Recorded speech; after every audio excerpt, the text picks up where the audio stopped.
bienvenue sur ma chaîne Amandine Bookin. J'espère que vous allez bien. Aujourd'hui, on se retrouve pour une nouvelle vidéo. Une vidéo spéciale bilan du Pumpkin Autumn Challenge. J'ai une dizaine de livres à vous présenter étalés sur septembre-octobre. J'ai décidé d'arrêter un tout petit peu avant pour me consacrer à la lecture du Prieuré de l'Oranger de Samantha Shannon. Et ça, je vous en parlerai dans une prochaine vidéo. Allez, c'est parti pour le bilan. Alors, j'ai tout simplement décidé de ne pas vous redonner à chaque fois le nom des menus avec les sous-catégories. Je me suis dit que ça pouvait être un petit peu redondant et long. Du coup, je vais juste vous énoncer les livres comme ça et faire un petit résumé et vous dire ce que j'en ai pensé. On commence donc par Le Chant des Ronces de Leigh Bardugo, créatrice de l'univers Grisha. Donc c'est un recueil de contes en lien plus ou moins avec la saga.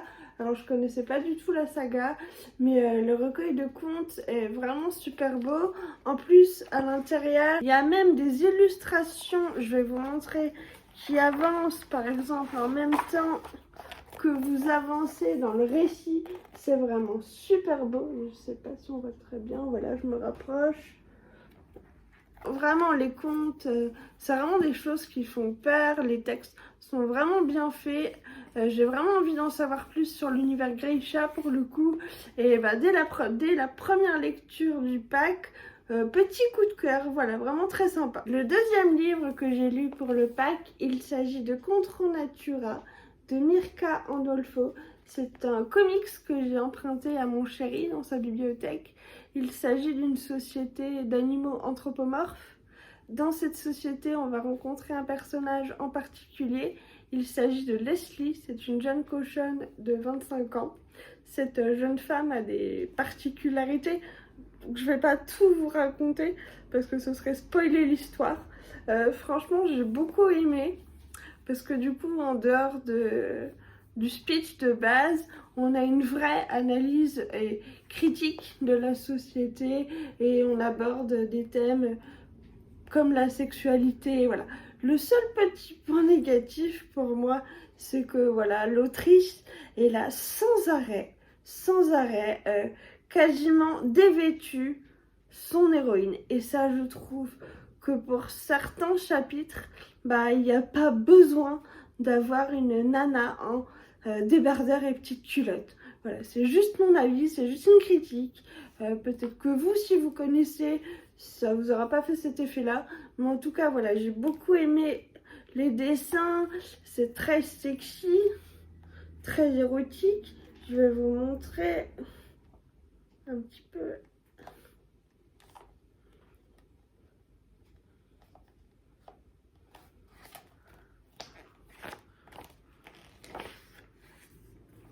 Voilà un petit peu les planches qu'on peut avoir, mais c'est vraiment très joli, j'ai beaucoup aimé. Et je vous le recommande fortement. J'ai également lu, alors là aussi je me suis un petit peu écartée de ma palle, hein, j'aime bien faire des pales et puis finalement faire... Voilà. J'ai lu le tome 2 de Buffy contre les vampires, alors c'est la version 2021. C'est une version en fait qui reprend l'univers Buffy mais à la base. Donc Buffy est au lycée, Buffy vit avec sa maman qui est un compagnon, donc elle a un beau-père. C'est vraiment une version remise au goût du jour à notre société actuelle. Et là dans ce tome 2, Alex s'est fait mordre par un vampire et du coup avec Willow, donc la meilleure amie, qui en fait elles vont devoir tout simplement trouver une pierre qui est censée sauver Alex du fait de se transformer en vampire.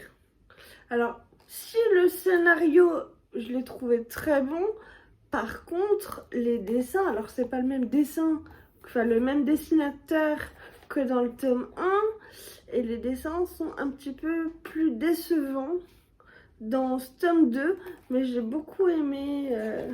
Voilà, on a des planches comme ça, je trouve que les personnages sont pas... voilà, on les identifie pas forcément au premier coup d'œil.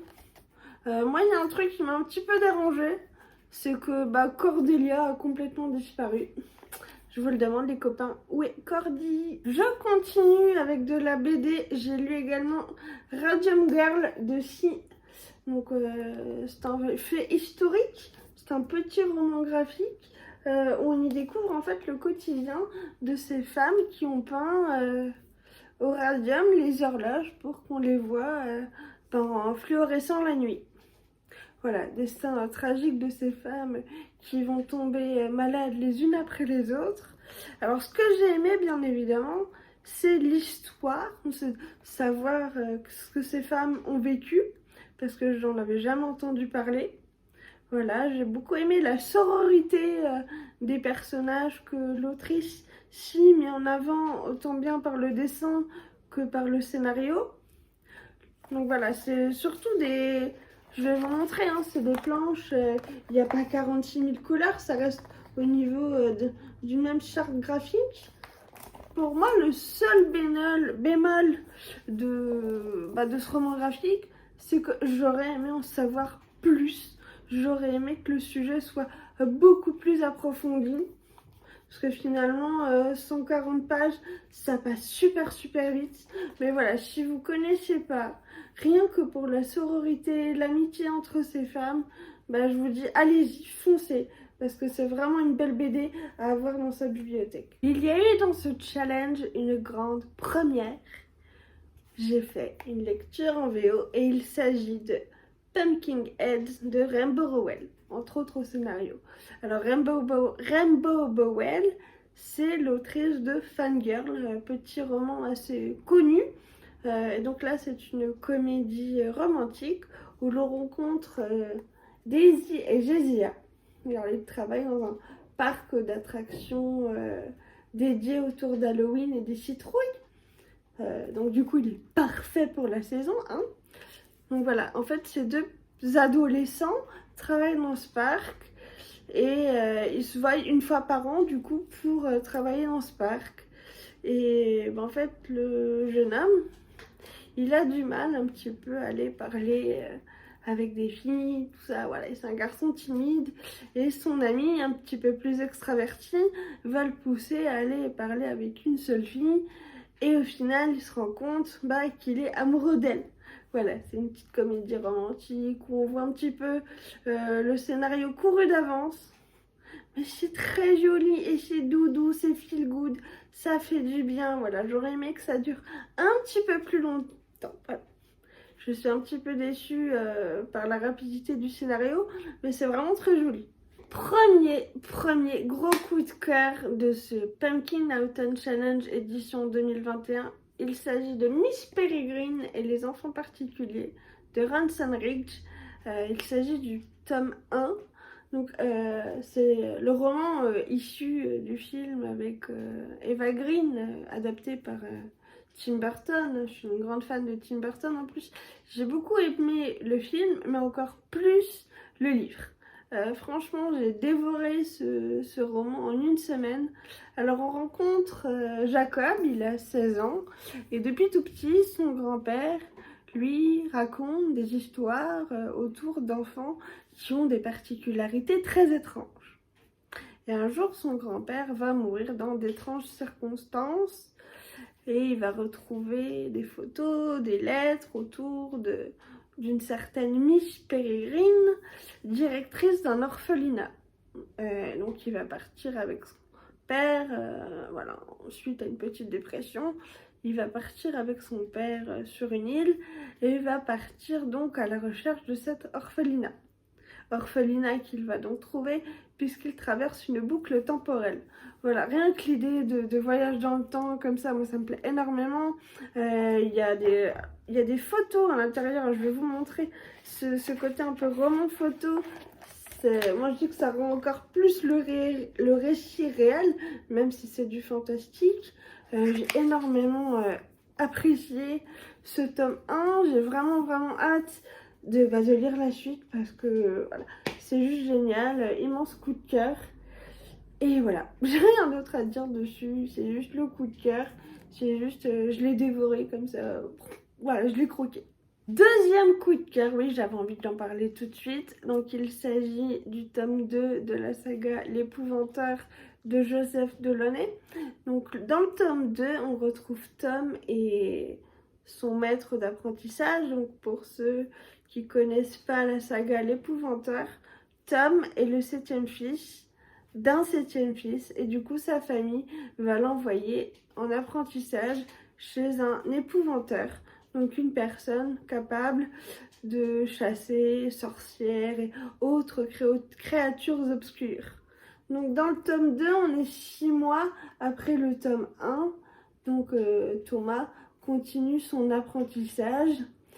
Et en fait, le fléau, la plus grande abomination sur Terre a été libéré. Et donc avec son maître d'apprentissage, ils sont chargés de le renfermer en fait. J'ai trouvé que ce tome 2 était encore meilleur par rapport au premier. Voilà, le premier est juste waouh, le deuxième est encore plus waouh. Franchement, j'ai adoré. Ça s'arrête pas une minute. Il y a tout le temps du suspense. C'est pareil, en quelques jours, il a été dévoré. Je compte vraiment aller au bout de cette saga parce que franchement, c'est une sacrée surprise. Et j'avais pas pensé à le mettre dans ma palle au départ. Et finalement, c'est quand je l'ai vu dans ma bibliothèque, je me suis dit, ah tiens, chez Pendant, tout ça, ça pourrait rentrer avec une sous-catégorie. Donc voilà, il est rentré dedans. Et c'est un immense coup de cœur. Qui dit automne dit forcément lecture pour se faire peur, des frissons, sous la couette, sous le plaid, n'importe où. Et devinez quoi, en octobre, j'ai lu Octobre de Søren Sveistrup. Donc c'est un polar qui nous vient tout droit de Copenhague. Donc on rencontre deux enquêteurs, Naila Tjulin et Mark S, deux flics, l'un est danois, l'autre vient d'ailleurs et pour différentes raisons. Dans cette enquête, en fait, il s'agit de la ministre des Affaires sociales qui a sa fille qui a disparu il y a un peu plus d'1 an. Et en fait, il y a une série de meurtres à Copenhague et le serial killer signe ces meurtres avec le petit bonhomme en marron que vous voyez ici. Et les deux enquêteurs donc sont chargés de l'enquête. Évidemment, rien ne se passe comme prévu. En tout cas, moi, dans les suppositions que j'ai pu faire au cours de ma lecture, j'ai rien vu venir. C'est un vrai page turner. Honnêtement, le happy ending final m'a beaucoup plu. Je m'attendais pas à ça. C'est une bonne surprise, en tout cas pour un thriller, voilà, pour un policier. Je trouvais qu'avoir un happy ending, c'était plutôt cool. Après, le seul petit bémol que j'aurais à dire de ce roman, c'est que les deux enquêteurs sont un petit peu le cliché de l'enquêteur. C'est-à-dire qu'on a forcément, en tout cas moi dans les policiers que j'ai pu lire, j'ai forcément revu l'enquêtrice mère célibataire avec un passé un petit peu lourd, et de l'autre côté l'enquêteur fraîchement débarqué qui vient d'une autre région, d'un autre pays pour X raisons. C'est un peu l'anti-héros, voilà, c'est un flic bien mais il a des casseroles, voilà, c'est un peu le cliché que j'aurais aimé ne pas forcément retrouver. Mais une bonne surprise, et moi qui n'ai pas l'habitude de lire des thrillers, des policiers, bah franchement ça m'a beaucoup plu, enfin celui-là m'a beaucoup plu et je vous le recommande parce que il fait peur mais sans faire peur, voilà, il y a du suspense quoi. J'ai gardé la lecture que j'ai le moins appréciée pour la fin. D'habitude on dit ouais je garde le meilleur pour la fin, là j'ai fait un petit peu l'inverse. Il s'agit de Sorcières du clan du Nord, le tome 1, le sortilège de minuit d'Irena Brignul. Alors en fait il s'agit de deux adolescentes, donc Poppy et Clarée. L'une est sorcière et vit dans un clan de sorcières et l'autre vit chez les humains, voilà. Et il se passe des choses étranges autour d'elles. Vous imaginez bien que ces deux ados, à un moment, pouf, ça va se rencontrer. Elles vont aussi faire la connaissance d'un jeune garçon. Il va y avoir un triangle amoureux au milieu de tout ça.